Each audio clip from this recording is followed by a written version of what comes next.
Hello दोस्तों, आज हम पढ़ेंगे 1857 की क्रांति के कारण और इसके परिणाम के बारे में।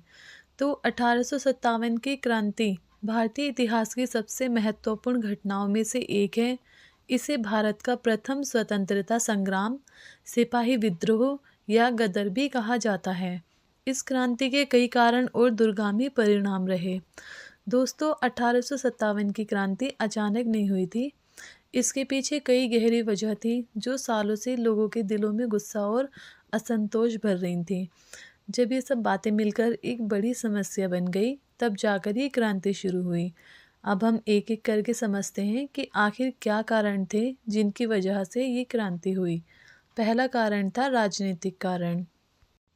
इसमें अंग्रेजों ने डालहौजी की विलय नीति के तहत झांसी और सतारा जैसी कई रियासतों को अपने अधीन कर लिया। इससे राजा और जनता दोनों में गुस्सा था। भारतीय राजाओं के मामलों में ब्रिटिश हस्तक्षेप बढ़ता जा रहा था। यानी अंग्रेजों ने एक नीति बनाई थी जिसका नाम था डालहौजी की विलय नीति। इसके तहत उन्होंने कहा कि अगर किसी राजा के पास कोई बेटा नहीं है तो उसकी रियासत ब्रिटिश सरकार के अधीन हो जाएगी। इसका असर ये हुआ जैसे झांसी की रानी लक्ष्मीबाई की रियासत भी इसी नीति के तहत छीन ली गई थी। इससे भारतीय राजाओं और जनता में गुस्सा बढ़ गया। सोचिए, आप किसी राज्य के राजा या रानी हैं और अंग्रेज आपका राज छीन ले तो कैसा लगेगा। यही गुस्सा इस क्रांति की एक बड़ी वजह बना। दूसरा कारण था आर्थिक कारण। इसमें अंग्रेजों ने भारी टैक्स लगाए जिससे किसान अपनी ज़मीनें खो बैठे। भारतीय कारीगर और हस्तशिल्प उद्योग तबाह हो गया क्योंकि ब्रिटिश माल सस्ता बेचकर बाजार पर कब्जा कर रहा था। यानी अंग्रेज़ों ने किताबों पर भारी टैक्स लगाए जिससे उन्हें अपनी ज़मीनें बेचनी पड़ी। साथ ही भारतीय कारीगरों का काम भी ख़त्म कर दिया गया था क्योंकि ब्रिटिश सामान सस्ता था। इसका असर ये हुआ कि किसान गरीब हो गए और कारीगर बेरोज़गार हो गए। लोग धीरे धीरे अंग्रेज़ों के खिलाफ गुस्से से भरने लगे। इसे ऐसे समझे जैसे आज आपके पास कमाई का कोई साधन ना हो और आपको कर्ज लेना पड़े। इससे क्या होगा, गुस्सा और दुख बढ़ेगा, है ना। तो तीसरा कारण था आपका सामाजिक और धार्मिक कारण। भारतीय समाज को लगा कि अंग्रेज उनकी परंपराओं और धर्म को ख़त्म करना चाहते हैं। चर्बी वाले कारतूस हिंदू और मुस्लिम दोनों सैनिकों की भावनाओं को आहत कर रहे थे। दोस्तों, अंग्रेज़ों ने भारतीय समाज और धर्म में दखल देना शुरू कर दिया था। लोग सोचने लगे कि अंग्रेज़ उनकी परंपराओं और धर्म को ख़त्म करना चाहते हैं। चर्बी वाले कारतूस बनाए, जैसे कि सैनिकों को नए राइफल के कारतूस दिए गए जिनमें गाय और सुअर की चर्बी थी। हिंदू गाय को पवित्र मानते हैं और मुस्लिम सुअर को अपवित्र मानते हैं। तो इसका असर ये हुआ कि सैनिकों और जनता दोनों में नाराज़गी फैल गई। सोचिए, अगर आपकी धार्मिक भावनाओं का अपमान हो तो आप क्या करेंगे। यही गुस्सा सैनिकों ने भी दिखाया। मंगल पांडे ने इसका विरोध किया और यही क्रांति की शुरुआत बनी। चौथा कारण था सैनिक कारण। भारतीय सैनिकों के साथ बुरा व्यवहार और कम वेतन। मंगल पांडे का विद्रोह। चर्बी वाले कारतूस का विद्रोह करते हुए मंगल पांडे ने अंग्रेज अफसर पर हमला किया जिसने क्रांति को भड़का दिया। तो दोस्तों, भारतीय सैनिकों को अंग्रेज सैनिकों की तुलना में बहुत कम वेतन मिलता था। यहाँ तक कि उन्हें ऊंचे पदों पर भी नहीं रखा जाता था। इससे भारतीय सैनिकों को लगता था कि उनके साथ नाइंसाफ़ी हो रही है। सबसे बड़ा कारण था नए राइफल के कारतूस। इन कारतूसों को इस्तेमाल करने के लिए पहले मुंह से खोलना पड़ता था। इसमें गाय और सुअर की चर्बी का इस्तेमाल किया गया था। ये हिंदू और मुस्लिम सैनिकों दोनों के धर्म का अपमान था। हिंदू गाय को पवित्र मानते हैं और मुस्लिम सुअर को अपवित्र मानते हैं। जब सैनिकों ने इसका विरोध किया तो उन्हें सज़ा दी गई। यही बात गुस्से की आग को और भड़काने का काम कर गई। इसी गुस्से के कारण मंगल पांडे नाम के एक बहादुर सिपाही ने खुलकर विरोध किया। उन्होंने अंग्रेज अफसर पर हमला किया और सैनिकों के बीच विद्रोह की चिंगारी भड़काई।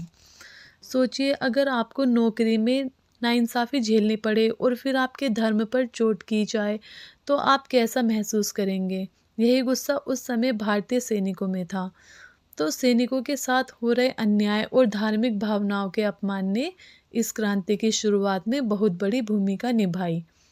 अब हम समझते हैं कि इस क्रांति के बाद क्या क्या बदलाव हुए और इसके क्या परिणाम सामने आए। याद रखिए, हर बड़े आंदोलन का कोई ना कोई असर ज़रूर होता है। 1857 की क्रांति ने भले ही अंग्रेज़ों की सत्ता ख़त्म नहीं की, लेकिन इसने उन्हें हिलाकर रख दिया और भारत की आज़ादी की लड़ाई की नींव रखी। चलिए अब इसके परिणामों को एक-एक करके समझते हैं। पहला था ईस्ट इंडिया कंपनी का अंत। ईस्ट इंडिया कंपनी का शासन खत्म कर भारत को ब्रिटिश सरकार के अधीन कर दिया गया। अब भारत की भागडोर सीधे महारानी विक्टोरिया के हाथों में आ गई। तो दोस्तों, इस क्रांति के बाद ब्रिटिश सरकार ने ईस्ट इंडिया कंपनी का शासन खत्म कर दिया था। अब भारत सीधे ब्रिटिश महारानी के अधीन आ गया। पहले भारत को एक प्राइवेट कंपनी चला रही थी। सोचिए कितनी अजीब बात है ना। लेकिन क्रांति के बाद यह सत्ता महारानी विक्टोरिया के हाथ में चली गई थी। दूसरा है सैनिक बदलाव। भारतीय सैनिकों पर भरोसा कम हुआ और सेना में यूरोपीय सैनिकों की संख्या बढ़ाई गई। फूट डालो और राज करो की नीति को और मजबूत किया गया। तो दोस्तों, भारतीय सैनिकों पर भरोसा कम हो गया था और सेना में अंग्रेज सैनिकों की संख्या बढ़ाई गई थी। अंग्रेज़ों को डर लगने लगा कि भारतीय सैनिक फिर विद्रोह कर देंगे, इसलिए उन्होंने अपनी सुरक्षा बढ़ा ली। तीसरा था राष्ट्रीय चेतना का उदय। भले ही यह क्रांति असफल रही, लेकिन इसने भारतीयों में आज़ादी की चाहत जगा दी। आगे चलकर इसी भावना ने स्वतंत्रता संग्राम को और ताकत दी। यानी इस क्रांति ने लोगों को आज़ादी के लिए लड़ने की प्रेरणा दी। भले ही ये क्रांति असफल रही, लेकिन यह एक बड़ा सबक बनी। लोगों ने समझा कि एकता हो, यानी कि एकता हो तो बड़े बदलाव लाए जा सकते हैं। अगर हम में एकता है तो बड़े से बड़ा बदलाव लाया जा सकता है। यही भावना आगे के आंदोलनों की नींव बनी। तो दोस्तों, हमने 1857 की क्रांति के कारण और परिणाम को समझा। ये क्रांति भले ही पूरी तरह सफल नहीं हो पाई, लेकिन ये हमारी आज़ादी की लड़ाई का पहला बड़ा कदम थी। अब चलिए इसका निष्कर्ष जानते हैं कि इस क्रांति ने हमें क्या सिखाया और इसका भारतीय समाज पर क्या असर पड़ा। तो 1857 की क्रांति एक महत्वपूर्ण घटना थी, जिसने भारत में ब्रिटिश शासन की कमजोरियों को उजागर किया। यह क्रांति भारतीयों के लिए एक सीख भी थी कि संगठित प्रयास और नेतृत्व के बिना स्वतंत्रता प्राप्त करना कठिन है। इससे भारतीय समाज और राष्ट्रीय चेतना में बड़े बदलाव हुए। दोस्तों, 1857 की क्रांति भले ही पूरी तरह सफल नहीं हो पाई, लेकिन ये हमारी आज़ादी की लड़ाई का पहला बड़ा कदम था। इससे हमें यह सीख मिली कि एकता और सही नेतृत्व से हम बड़े से बड़ा बदलाव ला सकते हैं। उम्मीद है आपको यह जानकारी पसंद आई होगी। अगर आपको यह वीडियो अच्छी लगी हो तो इसे लाइक करें, शेयर करें और हमारे चैनल को सब्सक्राइब करें। मिलते हैं अगली वीडियो में।